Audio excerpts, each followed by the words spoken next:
观众朋友们好，这里是大时局，我是月音。他不是明星，也不是政客，只是一个手里拿着手机走上街头，记录着普通人生活的年轻人。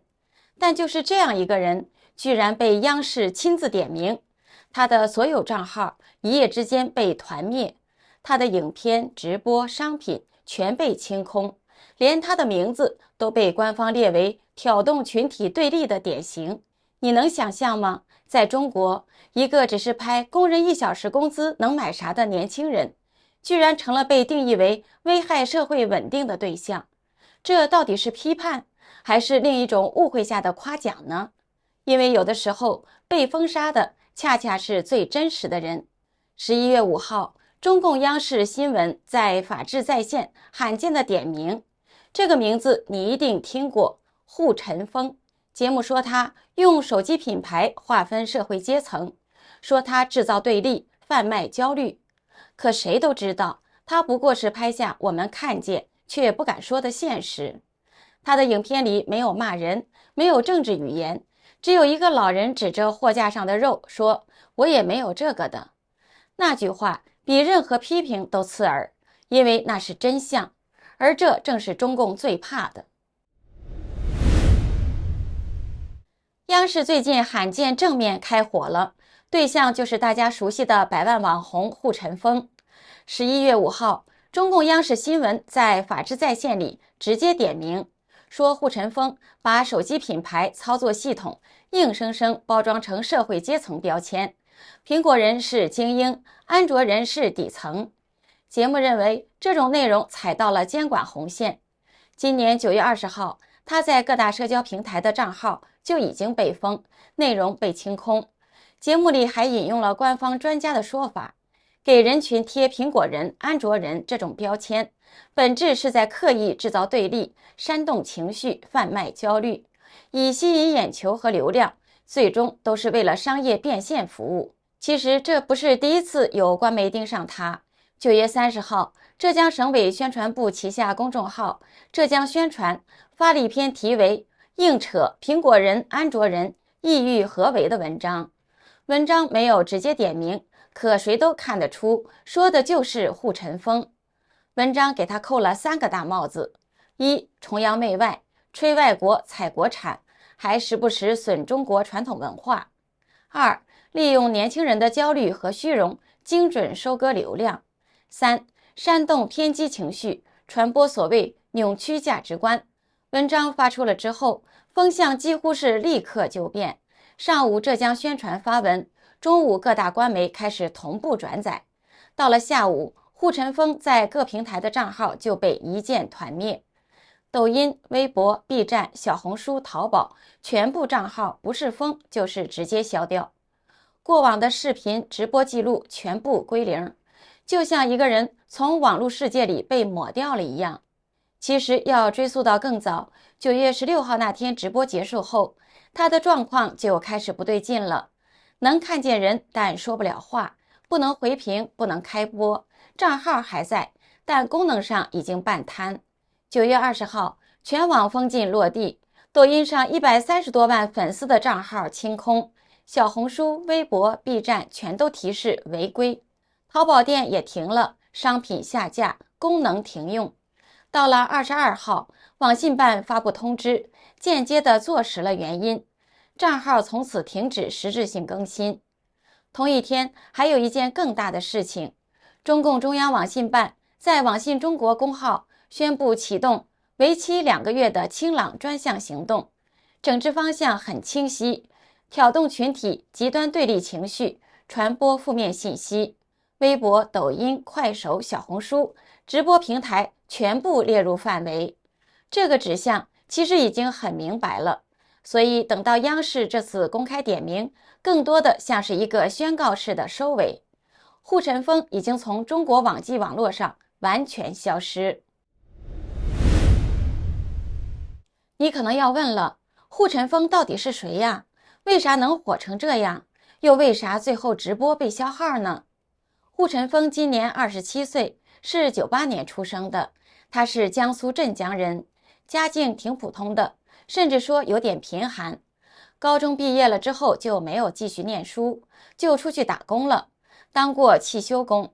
你想啊，那时候他天天趴在车底下修车，满身油污，工资又不高，日子过得是很不容易的。按照官方的说法，这种人应该就是沉默的大多数，安安分分过日子，别乱说话。但户晨风不认命。2023年，他拿起了手机，开始干自媒体。他的视频风格说白了就2个字：直白。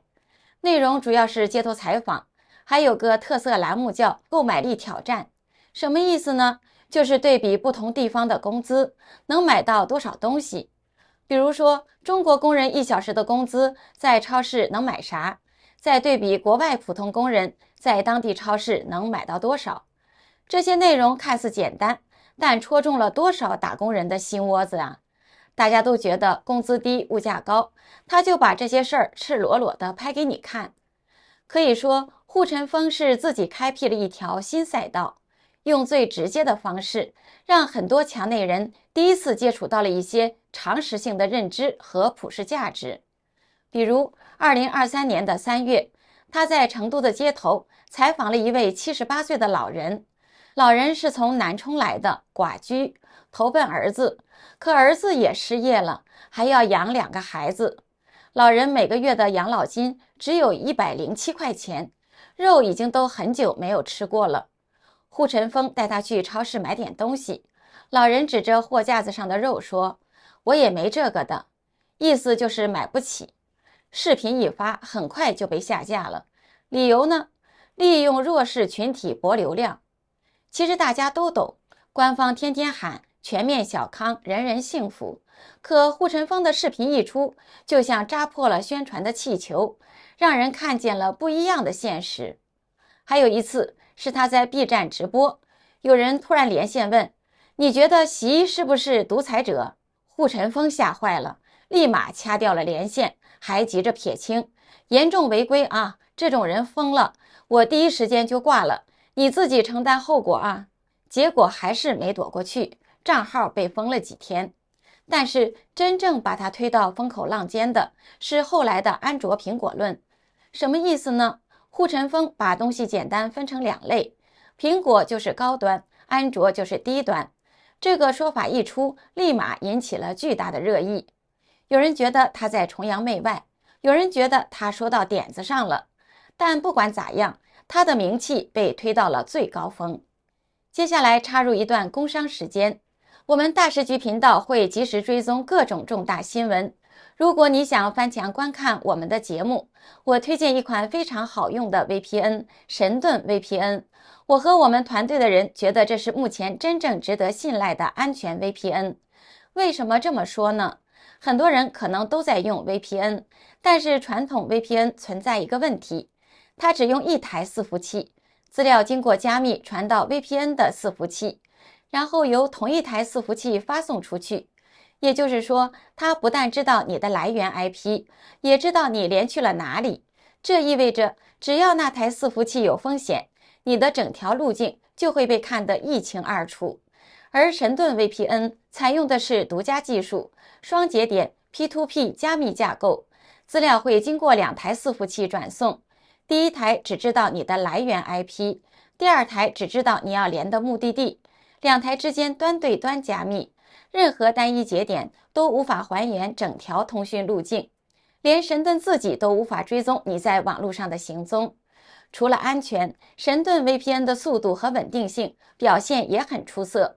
神盾 VPN 可以在全球伺服器自动切换，随时连最近最快节点。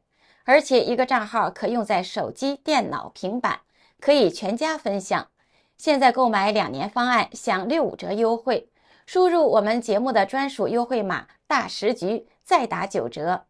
30天内不满意全额退款，无风险试用。赶紧点击节目下方描述栏的购买链接购买。户晨风从来没有公开争取民主自由，也没有辱骂专政独裁，但仍然被盯上了。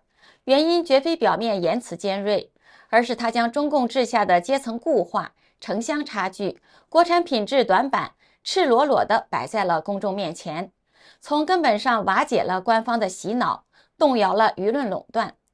中共洗脑的核心目标是让底层基本盘保持沉默、听话、奉献，成为随时可以收割的韭菜。护城风却以娱乐化民间理论，用讽刺和自嘲去解构这个社会的压抑和无奈，无形中引导观众完成心理层面的反抗。如今，对抗体制不满的年轻人不再上街喊口号，而是选择消极对待，不婚不育不买房不消费。他们难以再被简单的洗脑，从情感与认知上逐步脱离国家叙事。这正是中共最恐惧的基本盘觉醒。网友一针见血地指出，户子最可怕的地方在于他的受众是底层青年牛马，无论那些牛马认不认可他，只要在看他的节目，就不可避免地产生思考。而对于当局来说，你思考后是赞成还是反对户子都不重要，牛马开始思考了才是最不能接受的。早先不封是因为影响力没有达到门槛，一旦破百万，视频广传，当局必出重拳。换句话说，在中国做自媒体，你要是流量小，说点与政治无关的实话，可能还能苟着，可一旦火了，说真话就很危险了。你以为避开政治就安全了？错，民生话题同样敏感，因为它直接戳到了底层的痛点。一个还在实行户籍制度，把人硬生生分成城乡两类的政府，竟然动用官媒指责护城风制造对立，再度引爆了网络的热议。下面我们就看一看网友们是怎么回应的。共产党才是造成中国人对立的元凶，一个老百姓护城风，他有什么能耐能够把14亿人搞成对立呢？没错，就是护城风制造了体制内体制外对立，城市户口农村户口对立，北上广深户口和其他户口对立，医保报销比例对立等等数不完的对立，太可恶了。原来对立是说出来的，那中国的经济下行也是老百姓唱出来的吧？说他制造对立也罢，贩卖焦虑也罢，只问一句，他说假话了没有？事实是谁都清楚，护城风没说假话，一个没说假话的普通人却被行政手段封杀，还被国家级政府媒体点名批斗。一个容不下真相的社会还妄想赢得未来，这可能是21世纪初最大的笑话。这下彻底奠定了护城风的历史地位，再次成功造神。那么接下来护城风的路在哪里呢？有人在网上感叹，护城风大概再也不可能在中国网络出现了，如果不赶紧走会很惨。这话听起来很冷，但却是对现实的一种觉悟。于是网友开始给他出主意，去海外吧，去油管，一个说话不需要先考虑能不能活的地方，那里才是真正的解放区。墙内的生杀大权握在网信办手里，但油管不会管你用什么手机，采访了谁，问了什么问题。甚至有网友说的更直接，已经被央视点名，这程度应该足以申请政治庇护了。如果他愿意来加拿大，我可以全程协助，律师费我出。但也有人把冷水都投浇下来。首先你得肉身出来啊，要是护城风还在国内，谁敢保证他不会被继续管控呢？其次，家里人怎么办？父母亲戚在国内很可能会被骚扰，他一旦走出这步棋，就真的是背水一战，回不去了。第三，钱的问题，别看他最近火得不行，但估计积蓄也就100-200万人民币，真要润去发达国家，如果油管做不起来，生活压力会非常大。还有网友担心他学历不高，那种嘴皮子辩论的风格在海外未必受欢迎，毕竟国外观众的口味不一样。不过也有人很乐观，护城风至少自带热度，首秀肯定能爆，而且油管观众萝卜青菜各有所爱，不求一线大咖，就算混个2-3梯队也够养活自己了。所以护城风现在就像走到了一个十字路口，留下什么都不说，从此消失；出走越过关口，背水一战，与过去彻底告别。没有谁能替他做这个决定，也没有哪一条路是轻松的。其实，对于今天的结局，护城风似乎早就已经预料到了。网络流传的一段视频，据说是他的自白。视频中，他表示：“如果有一天你们再也看不到我的内容，请记住，这不是结束，而是我们另一种开始。”也许有些人始终无法理解，为什么我选择用最尖锐的语言、最极端的比喻、最不留情面的方式来表达。今天，我想认真告诉你们，那些让你们感到被冒犯的攻击性，从来不是针对每一个个体，而是针对一整套固化的认知体系。哪怕声音刺耳，我宁愿用看似残酷的对比让你们愤怒，也不愿看你们在温水煮青蛙的困境中麻木。真正值得愤怒的，从来不是我的语言，而是这个让努力贬值、让偏见横行的现实。如果我必须用最烈的药才能唤醒一个人对自身价值的认知，这个代价我愿意承担。现在到了告别时刻了，不要怀念我，去成为更好的自己，用技能证明价值，用行动打破偏见，用成功改写规则。